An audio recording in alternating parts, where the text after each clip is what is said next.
হিসেব করে দেখেন আপনার 10 বছরের নামাজ কাজা আছে, 15 বছর 20 বছরের নামাজ কাজা আছে। কি করবো এগুলো নামাজের? আল্লাহর কাছে মাফ চাবো, ইনশাআল্লাহ আল্লাহ মাফ করে দিবেন, এটা একটা অপশন। যদি না করেন, এই নামাজগুলোর কাফারা কে দিবে? এই নামাজগুলো কি টাকা পয়সা হিসেব করে হুজুরকে খাওয়ালে হবে? এখন এক নতুন একটা সুন্নত বের হয়েছে, মানুষ মারা গেলে হুজুরকে ডেকে বলে আমার আব্বা 10 বছর নামাজ পড়ে নাই, হুজুর কত টাকা দিলে নামাজগুলো কাজা হবে?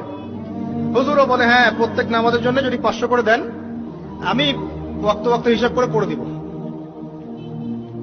তো এদিকে দুই দিক থেকে তার লাভ, সে অর্থ পেল, নামাজ পড়লো, তার নিজের নেকি হলো, তার বাবার কিছুই হলো না। তো এভাবে কি হবে? আদায় করতে হবে। আরেকটা সহজ বুদ্ধি আছে, একটা না দুইটা। আল্লাহ পাক আমাদেরকে তৌফিক দান করুন। জামাতে নামাজ পড়া।